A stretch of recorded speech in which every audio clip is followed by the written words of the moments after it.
Nuestra tierra brilla con colores propios y nuestra cultura está llena de matices relucientes. Tenemos colores únicos para nuestro carnaval. Hay un color para nuestra herencia y nuestra historia. Y están los colores de nuestro orgullo y de la dominicanidad. República Dominicana es una tierra colorida y desde hace más de 50 años, aquí el color es popular. Desde siempre y por siempre para ti, Pinturas Popular. La pintura. Mi amor, de la famosa, todo. Y me encanta su maíz. Su leche de coco. Su maíz. Su leche de coco. Su maíz. Su leche de coco. Su Leche maíz. de coco. Maíz con coco. ¡Claro! ¡Llegué! Maíz con coco, la famosa. ¡Ah, pero este es nuevo! Sí, con su tierno maíz dulce y su auténtica leche de coco, hace de tus platos una fiesta de colores, olores y sabores. Maíz con coco. De la famosa, claro.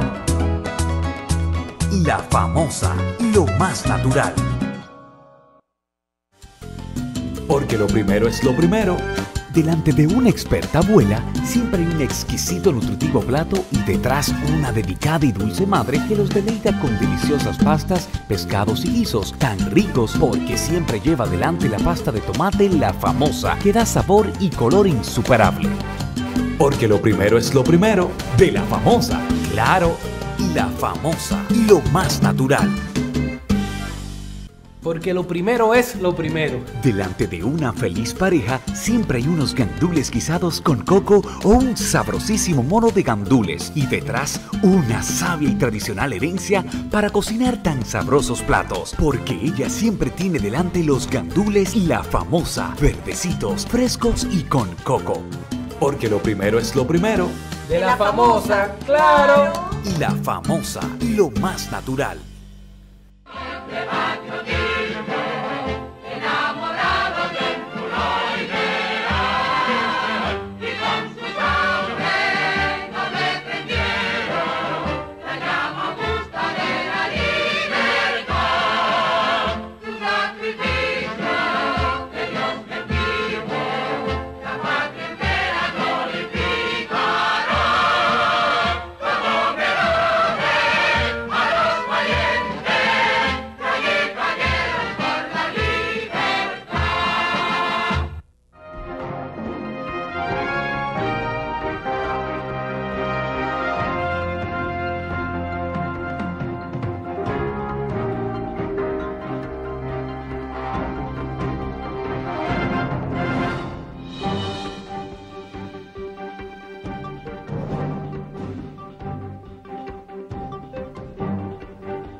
Al empezar una vez más este cenáculo histórico frente al país y la sociedad dominicana, en compañía de don Sergio Federico Germán Medrano, quien se ha constituido un interlocutor válido en las ideas y los conceptos que Francisco Carvajal Hijo plasma ante el país sobre diversos aspectos de los problemas coyunturales y estructurales que aquejan a la sociedad dominicana. Quiero ante el país compartir la publicación de un libro que es, diríase, en el cultivo del género de la poesía, uno de los libros más exquisitos que se ha publicado en los últimos 10 años y el cual leí con profunda avidez la noche del martes, que me lo regaló el destacado abogado dominicano Daniel Beltré López. Como yo señalé en mi cuenta de Twitter, la publicación de esta obra no es un soplo la vida, por la belleza de sus poemas, por la estructuración, por el manejo del lenguaje que tiene Daniel Beltré López, se inscribe en la tradición de los grandes abogados dominicanos que han cultivado el género de la poesía, como Víctor Villegas, Rafael Eduardo Valera Benítez, y Lupo Hernández Rueda, Juan Alberto Peña Lebrón. Yo creo que es una obra fundamental. Y en un país donde hay un nivel de lectoría tan bajo, donde en los últimos años hemos visto que los temas triviales son los que sustituyen. Y el director, por favor, dígale que la foto es no es para que él se la lleve para su casa, sino para que la ponga en el aire. Dígame, háganme ese favor de decirle eso.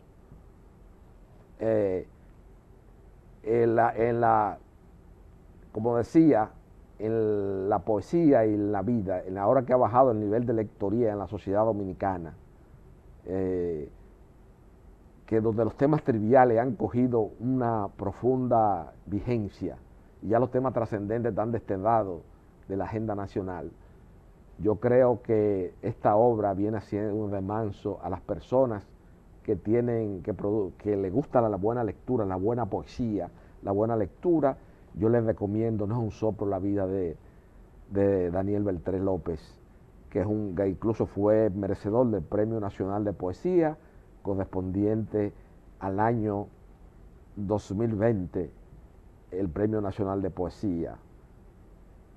También esa obra es ilustrada por el destacado pintor dominicano Jesús de Sangle, que es uno de los artistas fundamentales en el cultivo del género de la pintura de caballete de la generación del 70 en la pintura dominicana, de los 80, básicamente, porque él interrumpió en la vida artística y cultural dominicana con aquella exposición que hizo la generación del 80 en el Museo de la Bastida de la República Dominicana, en el Museo de las Casas Reales, cuando era presidido por la destacada dama Rosa María Vicioso de Mayor. También en este introito voy a compartir con el país dos noticias muy tristes que indudablemente de este cenáculo histórico merecen ser destacadas. En primer lugar, el fallecimiento de Rafael Américo Moreta Bello, el hijo de mi destacado profesor y guía intelectual de varias generaciones de abogados de la Universidad Nacional Pedro Enrique Ureña, como lo es el licenciado Américo Moreta Castillo. Es una muerte que le hace el alma, porque era un abogado que había heredado de su padre el profundo talento y la capacidad analítica, como decía su antigua socia de oficina, en una misa que se celebró el lunes en la iglesia que está al lado del Centro de Ginecología Obstetricia, San Antonio de Padua, que si no me equivoco, que parece el nombre, porque yo nada más frecuento la casa de la Anunciación del padre Emiliano Tardif, y fui a esa misa, una misa donde constituyó un gran muestra de dolor, de solidaridad hacia esa familia, donde la comunidad jurídica dominicana le rindió homenaje a este joven que ya de manera incipiente había interrumpido en una obra que en el año 2007 la Fundación Pellerano y Herrera le publicó sobre la responsabilidad, las cláusulas de no responsabilidad civil sobre los parqueos públicos que existen en la República Dominicana. Yo creo que esto es un tema importante,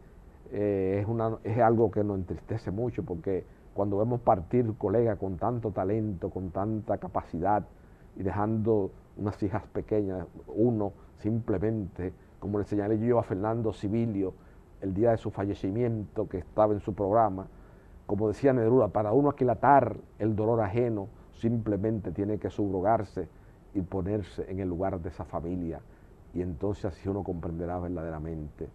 Mi pésame, mi condolencia a sus hijas, a su viuda, a su madre, a doña Fátima Bello, la compañera inseparable del licenciado Américo Moreta Castillo, que de acuerdo al criterio de Francisco Carvajal, es para mí el profesor más acabado que estuve en todos los años durante la Universidad Nacional Pedro Enrique Ureña en mi estudio de licenciatura de Derecho, porque es un hombre que es una formación integral, un hombre que es una reminiscencia de la decencia, de las virtudes cívicas y morales, que en un momento determinado propagó en este lar geográfico la moral ostosiana. También quiero manifestar ante el país, en mi condición de haber mantenido en el espacio y en el tiempo, en compañía de don Sergio Federico Germán Medrano, la memoria de las hermanas Mirabal, y ser mi padre el abogado de la parte civil constituida en ese proceso que se dio bajo el Consejo de Estado de don Fello Bonelli a los ejecutores materiales, las hermanas Mirabal, en compañía de don Héctor Sánchez Morcelo, de Ramón Pina Acevedo y Martínez, de Miguel Arcángel Vázquez Fernández y don Antonio Guzmán López, el papá de un destacado abogado y autor importante de la doctrina jurídica dominicana en la actualidad, como es don Fabio Guzmán Ariza. Me siento la soledad porque la noche del lunes falleció en la ciudad de Miami Jaime Enrique Fernández Mirabal, el hijo mayor de las hermanas Mirabal de que precisamente en ese viaje luctuoso que hicieron las hermanas Mirabal, donde fueron asesinadas en noviembre del año de 1960, Dedé se quedó porque Jaime Fernández, el papá de Jaime Enrique, le prohibió a Dedé que fuera en el viaje porque ya tenía informaciones de una persona, según me había confesado Jaime Enrique, en nuestras acostumbradas caminatas en el Parque Mirador, donde nosotros siempre compartimos los últimos años de su vida. Ahí tengo varias fotos que precisamente ese día que él partía para la tarde, para el hospital, para la ciudad de Miami, donde falleció la noche del lunes, yo me he sentido muy triste con ese fallecimiento de él. Así que vamos a entrar a conversar con don Sergio Germán Medrano, luego de la primera pausa de Pasado y Presente esta noche frente al país y la sociedad dominicana.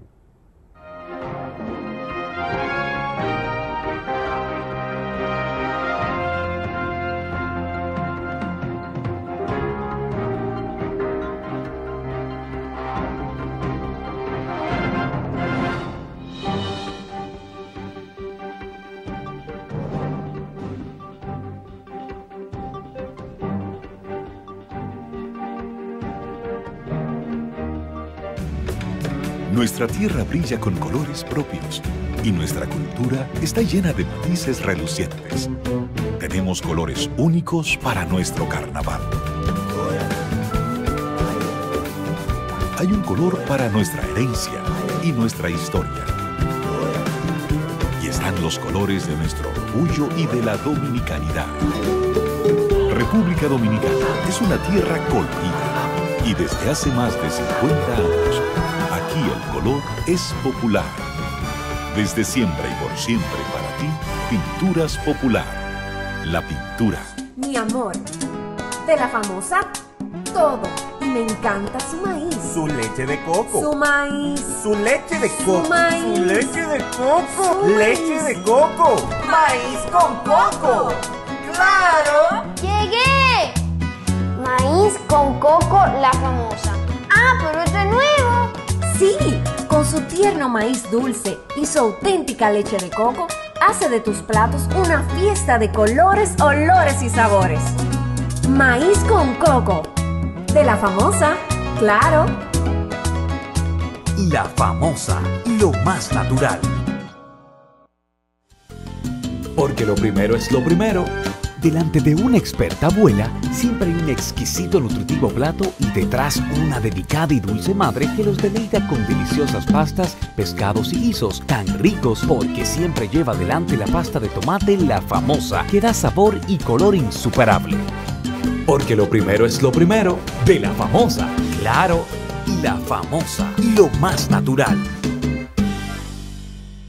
Porque lo primero es lo primero. Delante de una feliz pareja siempre hay unos gandules guisados con coco o un sabrosísimo mono de gandules y detrás una sabia y tradicional herencia para cocinar tan sabrosos platos, porque ella siempre tiene delante los gandules La Famosa, verdecitos, frescos y con coco. Porque lo primero es lo primero, De la famosa, claro. y La Famosa, lo más natural.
Don Sergio, verdaderamente produce una gran tristeza porque obviamente cuando se va una persona que en el inventario de la vida son gente que tradicionalmente han luchado por la democracia, la libertad del pueblo dominicano, y como en el caso específico suyo, que como yo siempre he sostenido en televisión, tiene el doble mérito, el doble crisol frente al país de figurar en el libro de Luis Enrique Castillo en Crímenes y Delitos contra la Seguridad Interior y Exterior del Estado y en Complot Develado, ya siendo apenas un mozarbete de la ciudad de Baní. Usted se enroló en la agrupación política 14 de noviembre. Produce tristeza que esa partida a tiempo de Jaime Enrique Fernández Mirabal, y ahí están las fotos donde incluso estamos él, yo y el hijo de Poncio Pouso Aleta en el mirador, que terminamos una caminata en la mañana, donde acostumbrábamos a caminar toda la mañana. Es una persona que realmente produce un gran dolor. El hijo mayor de Dedé y de Jaime Fernández, de las Mirabal. Nosotros ante el país planteamos de este cenáculo histórico nuestra solidaridad con el dolor de esa familia, don Sergio. Por mi parte, yo también, Carvajal, me solidarizo y me asocio al pésame que hay que darle a la familia Mirabal por el fallecimiento de Jaime Enrique. Una persona muy sociable, una persona muy de su familia, de trabajo, un ciudadano realmente ejemplar. Me dicen que Minú Tavares, su primo, estaba ya en Miami, sí, con Jaime David también. Y Jaime David también, su hermano, ya con ¿verdad? El fallecimiento, exacto, bueno, de la noche del lunes. Sí. Es un fallecimiento muy lamentable. Esperemos que llegue el cadáver y se haga los oficios funerales esta semana para acompañar a la familia Mirabal. Y usted también como un cantorcita de la Guardia Vieja, y yo como descendiente directo también de Carvajal Martínez, que fue el abogado de las hermanas Mirabal. Estamos en la obligación primaria de estar los dos presentes en ese mortorio, si Dios no lo permite, porque así es que decimos los cristianos en la geografía cristiana. Si Dios no lo permite, porque ese es el hacedor de todas las cosas. Sergio, también mencionaste el fallecimiento de ese otro abogado, hijo del licenciado Américo Castillo, que también fue muy sentido en la sociedad dominicana. Particularmente yo no pude estar presente ni en el mortuorio ni en la misa por encontrarme fuera del país. Pero lo lamenté mucho y voy a esperar cualquier oportunidad que tenga. El lunes se hizo una misa, pero yo pienso visitar a mi profesor. Le dije a doña Fátima Bello durante el desarrollo, al término del oficio religioso que se realizó en la iglesia el lunes, que yo quería ver a mi profesor Américo Moreta Castillo, porque don Sergio parece mentira. Y es una de las cosas que cada día reafirma más mi convicción de que en la República Dominicana, como decía mi padre, la ingratitud es una flor silvestre. ¿Cuánta gente, cuánta generación de abogados formó Américo Moreta Castillo y su hijo? Idealmente ahí estaba, no estaba la cantidad de personas que debió haber estado. Por eso que yo ahora, en una especie de catarsis, de introspección espiritual, me he recogido y he seleccionado a los amigos con los cuales yo interactúo socialmente, entre los cuales en un papel de primacía está usted y mi amigo Luis Miguel Pereira y José Marco Peña Rodríguez. Gracias. Porque realmente poca gente cultiva aquí la virtud y uno se da cuenta de eso. Gracias. La solidaridad está escaseando mucho, se le da mucha importancia a don Sergio. Usted lo ve en las redes sociales, usted hace un programa de historia, por ejemplo, importante, y usted ve en YouTube, en la aplicación que uno ve para la medición de ver con las personas que ven los programas fuera de la televisión. Y usted se da cuenta que las cosas triviales, por ejemplo, el Alfa compra un vehículo de lujo, o cualquier persona, una de esas chapeadoras que hay aquí, hace un comentario, lo sube a las redes sociales y en 5 minutos tiene 10.000 visitas. Cuando a un programa le toma por ejemplo, el programa de mi papá y de Freddy Veragoico, que es emblemático, el personaje Morlobel, que Freddy personifica el político tradicional, de la política del Concho Primo, ese político que iba al Estado a enriquecerse sin ningún tipo de formación política, ni ideológica, ni nada.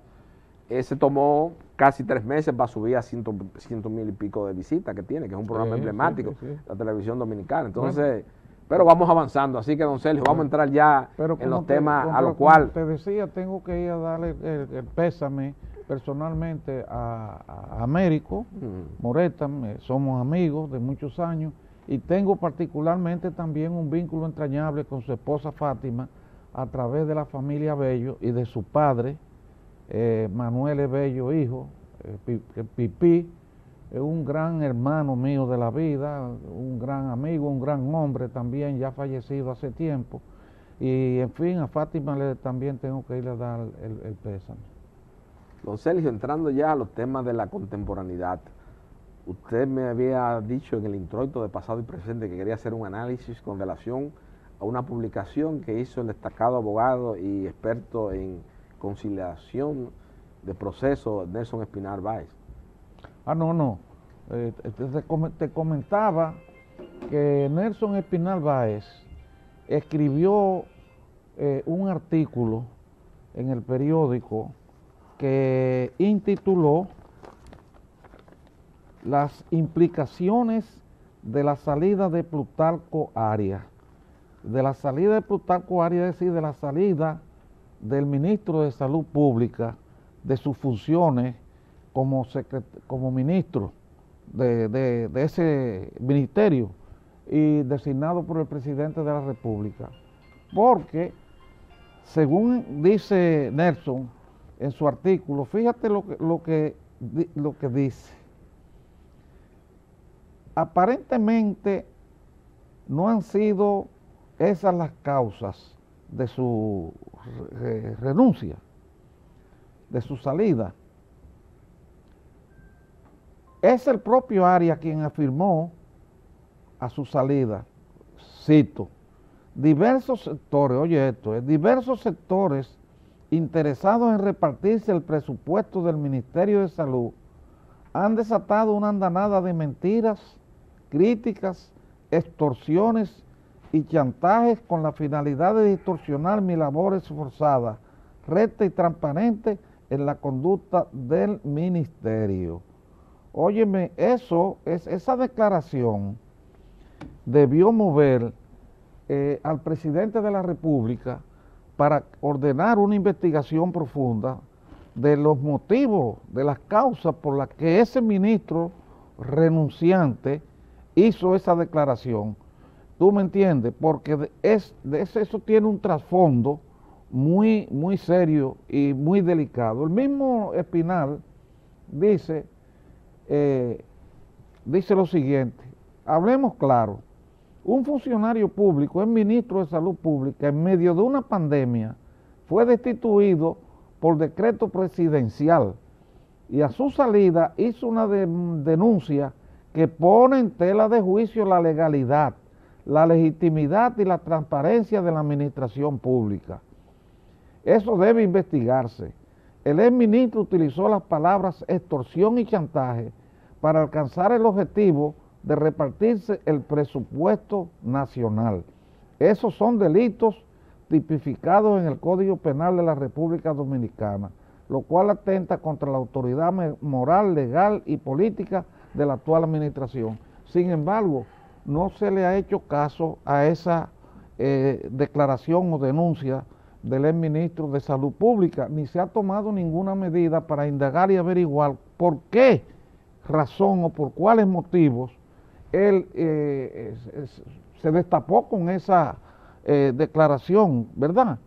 Eso demuestra que los problemas aquí con el manejo de la administración pública, con el manejo del Estado desde el punto de vista de su desenvolvimiento financiero, de su desenvolvimiento económico, del manejo de los fondos públicos, en una palabra, sigue siendo un problema serio en la República Dominicana, muy serio.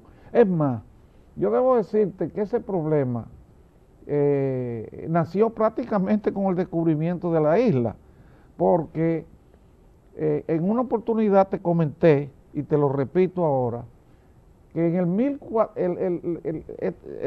descubrimiento comenzó en el 1492, ¿verdad? En En el 1498, Nicolás de Obando comenzó todos los trabajos que se realizaron en la zona colonial, que son hoy la parte que está contigua, el casco colonial de la ciudad que de Santo está Domingo, contiguo al río Sama. Exactamente. Construyó la Fortaleza Sama, construyó el Alcázar de Colón, Exacto. construyó todo eso que hay ahí, el hotel, donde está el hotel también lo construyó, Sí. será la casa de él incluso. Sí. Y por ahí hizo una labor de organización de la ciudad desde el punto de vista urbano y de construcción. Sin embargo, Nicolás de Obando fue acusado de corrupción y enfrentó un juicio por corrupción en España, ordenado por los reyes católicos, que los mismos que lo habían designado para que viniera a colonizar y a conquistar, porque llegó en plan de conquistador y colonizador a esta isla. Y finalmente en el 1502, 1503 lo descargaron. Pero fíjate que ese problema de corrupción nace con el descubrimiento mismo y colonización de la isla y ha seguido a lo largo del tiempo con escándalos y problemas y acusaciones, sean ciertas o sean inciertas, ¿tú me entiendes? Porque no todo lo que se acusa ni todo lo que se dice en este país sobre temas de corrupción y de funcionarios públicos es verdad. Muchas veces son rencillas políticas o rencillas personales que la utilizan, ¿tú entiendes?, contra esas personas que han ocupado funciones públicas, y hay que tener mucho cuidado con eso. Pero, repito, una declaración de esa naturaleza debió ser indagarse con ese ex ministro las causas de lo que él dijo y por qué lo dijo. A ver, ¿tú entiendes? Porque extorsión y chantaje es decir, que trataron de obligarlo a él a hacer actos indebidos mientras fue ministro de Salud Pública. Sí, es un tema bastante grave, como usted ha señalado. Obviamente eso debió haber merecido la investigación o por lo menos un interrogatorio del Ministerio Público. Pero, don Sergio, aquí tenemos que tomar en cuenta algo, don Sergio, un fenómeno que se está dando, que yo quiero aprovechar esas declaraciones de don Plutarco Arias, que se da con el Estado Dominicano.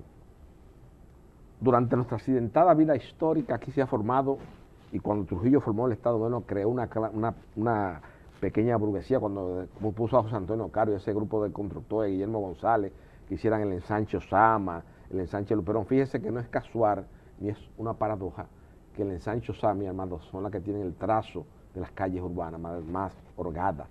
Son las obras, hay que ver la concepción que había con Trujillo de esa cuestión. Es lamentable que siempre tengamos que caer en el tema de Trujillo porque es el referente que tenemos más cercano para que la juventud dominicana de hoy pueda hacer un análisis objetivo de lo que estamos diciendo. Entonces, ¿qué pasa, don Sergio? Aquí el Estado siempre ha servido para enriquecer. Mucha de esa gente que usted ve hoy en la sociedad civil reclamando transparencia ante el país han sido enriquecidos por la teta de la vaca del Estado Nacional. Eso es de cuando Horacio Vázquez. Leemos a Víctor Medina Benet y ahí vemos cómo, y no quiero mencionar nombres porque no es mi idea, y yo de sus enseñanzas, con mucha sabiduría, como una especie de un monje franciscano que está educando a su discípulo, usted me ha dicho, Carvajal, no utilice epítetos denigrantes ni menciones nombres en televisión. Yo, acogiendo favorablemente ese consejo sano y sabio que usted me ha dado, no voy a mencionar nombres. Pero Víctor Medina Benet, lo responsable del fracaso de la Tercera República, señala con claridad el origen de la fortuna de tres familias importantes que hoy día son determinantes en la sociedad civil y en la sociedad contemporánea dominicana y que son los que grimen como principal argumento pedir transparencia. O sea que el Estado, don Sergio, vamos a estar pendientes de esa querella. Primero también, don Sergio, por un tema de que somos como país hemos sido muy pobres. Leonel Fernández, yo señalo muchas veces, hizo un esfuerzo notable en el desarrollo económico y social de la República Dominicana, y Rafael y el doctor Balaguer, a partir de la desaparición física de Trujillo, hemos tenido crecimientos importantes. Jorge Blanco tomó la decisión económica más dolorosa, pero que sí se hizo la economía porque vivíamos en una especie de ficción económica y social, con un número que no era la realidad, que reflejaba la realidad de cosas. y se estableció, y a partir de ahí hubo el despegue, volvió el retorno de Balaguer, después Balaguer vino el fernandismo, ha tenido crecimientos económicos importantes, pero la pobreza todavía nos sigue acechando, don Sergio.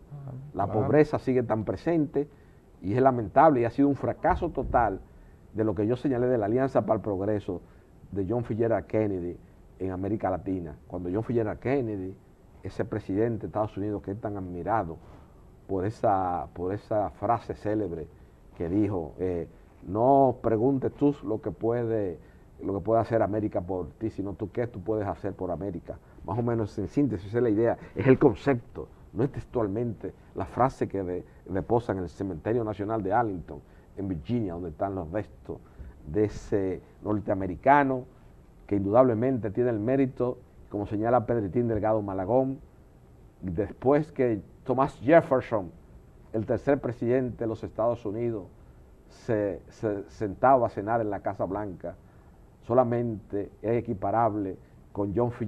Kennedy cuando ofreció durante su mandato una cena a 49 premios Nobel norteamericanos. Fíjese la importancia de Estados Unidos, que a principios de la década del 60 reunió 49 premios Nobel en la Casa Blanca cenando con John F. Kennedy. Entonces, John F. Kennedy creó esa Alianza para el Progreso, para combatir, pero hoy día, don Sergio, hemos visto resurgir tanto la administración, esta pandemia que ha venido también nos ha cambiado la vida, ha creado una crisis económica a nivel global, no solamente nosotros hemos sido afectados, sino otras latitudes geográficas.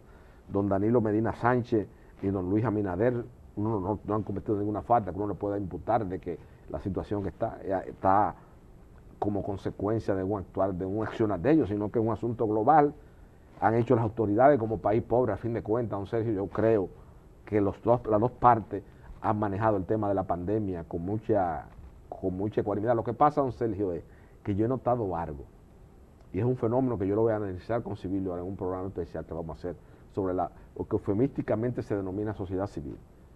Aquí la sociedad civil tiene que entender que nosotros, usted va a un pueblo del país, bueno, el presidente acaba de declarar en emergencia la provincia de San Juan de la Maguana por la extrema pobreza y por los pisos de tierra que le cubrió, pero yo creo que si nos llevamos de ese concepto, de esa idea, tenemos que crear el país entero, el distrito y todos sus barrios, porque aquí hay una pobreza extrema. Todavía seguimos siendo el país tan pobre, a pesar de ese progreso que usted ve de todos esos hoteles y infraestructura. Decidimos en un momento determinado, por una tesis de la Fundación Economía y Desarrollo, de montar el esquema productivo del país, los ingenios que teníamos en el país. Se decidió desmantelarlo para basarlo en la industria turística. Obviamente tuvimos crecimientos notables, pero la pandemia, ¿qué ha hecho la pandemia? No ha frenado, entonces, ¿cómo lo ha agarrado? Sin ninguna sustentación, ninguna sostenibilidad de la economía. Entonces yo creo que el tema es bien complejo, manejar los temas de Estado es bien complejo, no es tan sencillo, don Sergio, como se ve. Es tan complejo que tú mencionaste los tiempos de Trujillo, la llamada era de Trujillo, y recuérdate que durante la era de Trujillo no había corrupción en el Estado, pero era porque los corruptos eran las mismas Trujillo y su familia. Ellos, como era una tiranía, ellos eran los que tenían el control de la corrupción y quienes ejercían la corrupción, y no permitían que nadie compitiera con ellos en la corrupción. Incluso en esa época, a pesar de que es una paradoja que en una dictadura se castigue y se persiga la corrupción firmemente, y que sin embargo el tirano y su familia sean los principales corruptos, pero eso tuvo también, desde el punto de vista social, un beneficio en el sentido de que las personas, los que participaban en la administración pública, los empleados públicos, funcionarios públicos, no se atrevían a tocar los fondos del Estado, no se atrevían a involucrarse en actos de corrupción. Yo conozco un caso que se dio en Baní precisamente, donde un funcionario de los que manejaba sellos de rentas internas, se le perdieron unos sellos de rentas internas, ¿no? Y resultó que llegó una inspección de la Dirección General de Rentas Internas a verificar el uso de los sellos que manejaba esa persona y que vendía y que tenía que depositar los fondos en rentas internas, en la tesorería del Estado. Sin embargo, no encontró que faltaban esos sellos y que no se había depositado el dinero. Bueno, el hombre inmediatamente fue sometido y llevado preso, pero se hizo una investigación y se determinó que realmente se habían extraviado los sellos, que no era culpable de un acto de corrupción. Sin embargo, ese señor se encerró en su casa durante años, no salía a la calle, sentía vergüenza de que hubiera sido acusado de corrupción. Contrariamente ahora, desde hace muchos años, la corrupción se exhibe. Lo exhiben con orgullo. La gente que se corrompe y que se apropia de los bienes públicos y de los dineros del Estado, lo exhibes públicamente, en restaurantes, en casas, en villas. Y hacen declaraciones de manera vehemente en los medios de comunicación, cuestionando al Ministerio Público. Yo no voy a entrar en detalle, ni voy a mencionar el nombre, llevándome de su consejo, porque la ecuación de las de estas yo la eliminé de mi vida. Ahora a partir de ahora lo que estamos es sumando. Es que no, pero es que no vale la pena mencionar a Juan, a Pedro, a Manuel. Exacto, no vale la pena. Cuando es un fenómeno que se ha extendido tanto, ¿tú entiendes? En todos los niveles sociales. En niveles sociales. Ya exacto. Eso, exacto. Sí, exacto. Bueno, don Sergio, vamos a hacer ahora la segunda pausa de pasado y presente, para luego seguir conversando sobre los temas de la contemporaneidad.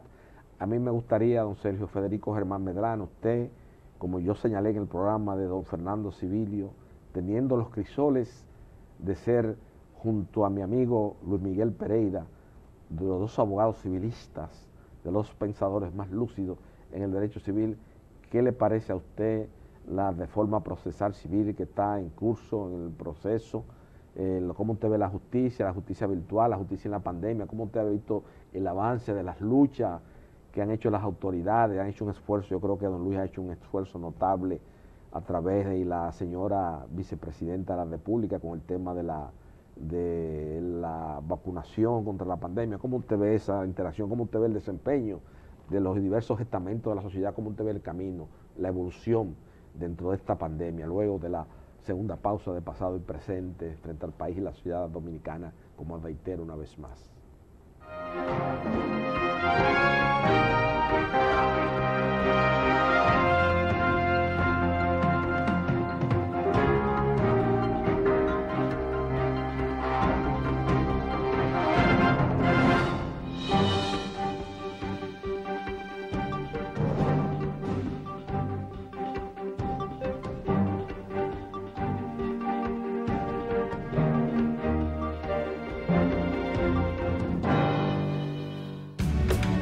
Nuestra tierra brilla con colores propios y nuestra cultura está llena de matices relucientes.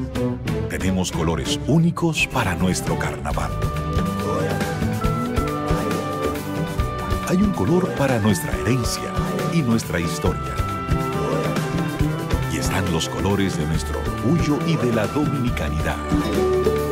República Dominicana es una tierra colorida y desde hace más de 50 años, aquí el color es popular. Desde siempre y por siempre para ti, Pinturas Popular. La pintura. Mi amor, de la famosa, todo. Y me encanta su maíz. Su leche de coco. Su maíz. Su leche de coco. Su maíz. Su leche de coco. Su Leche maíz. de coco. Maíz con coco. ¡Claro! ¡Llegué! Maíz con coco, la famosa. ¡Ah, pero este es nuevo!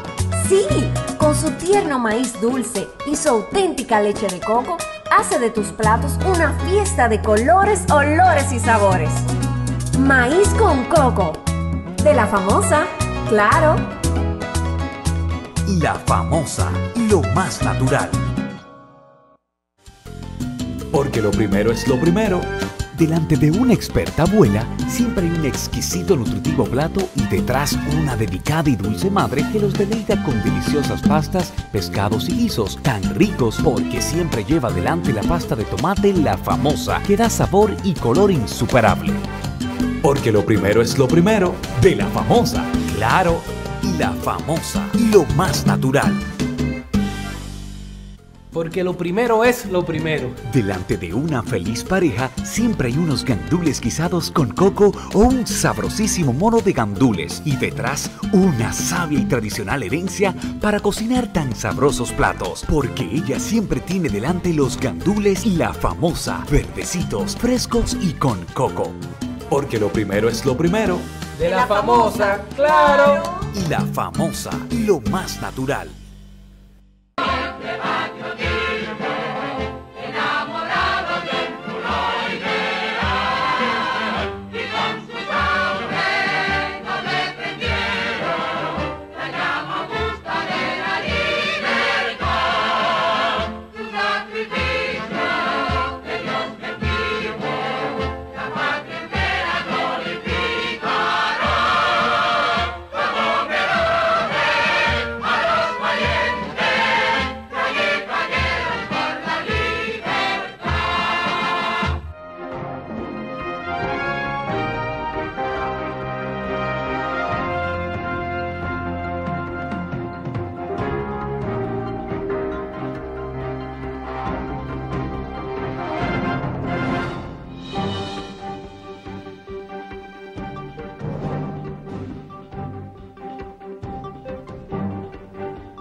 En cuanto a la reforma o modificación del Código Civil, que se Código de Procedimiento Civil. Del Sí. Código de Procedimiento Civil que se está acusando actualmente en el Congreso Nacional, hay que tener mucho cuidado para no caer en el mismo problema de copismo que se cayó con el Código Procesal Penal, que se introdujo un Código Procesal Penal copiado de códigos procesales penales sudamericanos. Consecuencia de eso fue todos los problemas que hubieron durante años, hasta que poco a poco ese código se fue adaptando y a la evolución de nuestra sociedad, a las condiciones materiales y sociales de nuestra sociedad, y se pudo ya manejar judicialmente con cierta lasitud y con cierta un manejo aceptable, vamos a decir. Pero en el primer momento, acuérdate todos los problemas que hubieron con la aplicación del Código Procesal Penal y dificultades. Ahora, con el Código Procesal Civil, yo no sé a partir de qué principios lo están modificando. Ese código, como tú sabes bien, fue una copia de los códigos franceses del 1884-82, cuando se introdujo aquí en la República Dominicana. Se le han hecho algunas modificaciones a lo largo del tiempo, especialmente con la reforma del 1978. Exacto, con la ley 834 y 834 y 845. 16 de junio del año 1978. Que también fueron modificaciones basadas en la evolución del Código Procesal Civil en Francia. Exacto, la última reforma procesal francesa la integró a nuestro ordenamiento jurídico procesal. Quiere decir que, en resumen, tenemos un Código Procesal Civil de origen francés que se ha adaptado en la sociedad dominicana. Entonces, si ese código ahora se va a hacer lo mismo que se hizo con el Código Procesal Penal, claro, incorporarle los criterios de los códigos procesales civiles de Sudamérica. Que lo digan con tiempo, para uno saber entonces yo dedicarme a abrir una farmacia, a abrir un negocio, bueno, otra cosa, porque fíjese que eso no hubo uno que estudiara desde el punto de vista de la sociología del derecho, el esquema social al cual iba dirigido ese esquema normativo. Hicieron un arroz con mango, es como decía Marino Benicio Castillo Rodríguez, Héctor Sánchez Morcelo. Usted busca a la gente que tenía el pensamiento más lúcido en el ejercicio de la materia penal y lo que decía, que lo que procedía, en vez de hacer una reforma de ruptura total, lo que procedía era insertar las últimas reformas procesales francesas en el ámbito del procedimiento penal a la República Dominicana y seguir con el mismo procedimiento. Nosotros creamos un cisma, una ruptura totalmente. Se designó a unos amigos míos ahí, como dice Euclides, unos guardacampetes de Ingenio Boca Chica, a hacer un copy-paste. Entonces, quieren hacer un híbrido. Entonces, esa secuencia que no hay esa defensa del pensamiento jurídico dominicano que usted encuentra, por ejemplo, en un Freddy Pretor Castillo, en un Lupo Hernández Rueda. Usted me encanta lo que decía, no sé, eso es lo que hace falta. Bueno, los códigos, como tú sabes, son leyes. Claro. Son leyes. Y toda ley tiene que ser intrínsecamente, estar intrínsecamente relacionada con la cultura y la historia de una sociedad. Si no se hace así, no puede haber una compenetración entre la ley y la sociedad en que va a ser aplicada. Se produce una dicotomía o se produce un choque, ¿tú entiendes?, de cultural. Ahora, por eso te digo que lo importante sería conocer cuál es el proyecto que se ha sometido para esa reforma. Te debo confesar que yo desconocía que se estaba conociendo, no lo había visto en los periódicos. Hay varias. ¿Cuándo se introdujo esa? Acuérdese que hay este proyecto que data de varios años, hay una comisión. Sí, por eso murió ya, eso había muerto. Lo que tú me estás diciendo que otra vez parece que introdujeron un nuevo proyecto porque No, yo me estoy basando en que como se está hablando de muchas reformas sectoriales y como yo sé que el ordenamiento civil tiene que ver básicamente con el patrimonio de las personas y aprovechando la presencia suya en este cenáculo histórico que es pasado y presente, siendo usted, como yo he señalado muchas veces, investido de estar figurado usted en las decisiones más importantes en el ámbito de la materia civil en República Dominicana, en los procesos judiciales, que era como usted entendía que para advertir a la sociedad, para que no nos vaya a pasar lo mismo, no nos vaya a pasar lo mismo que nos pasó con el ordenamiento procesal penal, que fíjese que era una ruptura. Mucha gente dijo, bueno, eso va a ser la constitucionalización de las normas procesales y una serie de disparates. ¿Y qué es lo que ha servido eso en la práctica, en el interín diario? Lo que ha chocado es con la realidad social dominicana. Claro, esa reforma no es el único elemento fundamental o accionante del estado de deterioro de la seguridad pública, porque hay otros factores sociales que convergen, pero obviamente si hay una patente de Corson hay una excesiva protección hacia el imputable, que es como les llaman ellos en esa nueva normativa procesal penal a la persona que inflige una ley penal. Sí. Un código procesal civil necesariamente tiene que tomar en consideración que abarca el aspecto tanto civil como comercial, es decir, que ese código va dependiendo de la configuración del texto que surja de esa reforma, puede ser muy conveniente para nuestra sociedad, pero también puede crear un problema peor que el del Código Procesal Penal, porque de todas formas en el área civil se ventilan los problemas sobre la riqueza del país, sobre los bienes de la persona, sobre los conflictos de la familia. Toca algo muy sensible, ¿tú entiendes?, de la vida de una sociedad, del desarrollo de una sociedad. Quiere decir que el Código Procesal Civil, fíjate que ahora, incluso con las reformas que se hicieron en el 1978, todavía estamos aquí, que los procesos, para tú terminar un proceso aquí que comienza en primera instancia, se recurre en apelación, se recurre en casación, y sin incluir el Tribunal Constitucional, solamente en esas tres instancias, eso dura 7, 8 años mínimo, un proceso. Ahora se ha alargado más con la creación del Tribunal Constitucional. Bueno, por eso. Jorge Subero Isa tenía mucha razón ante el país y dio una muestra de lucidez intelectual y jurídica cuando señaló que eso iba a haber un choque de trenes y que a fin de cuentas en la práctica no hemos dado un lujo que se da en muchos países tener un Tribunal Constitucional.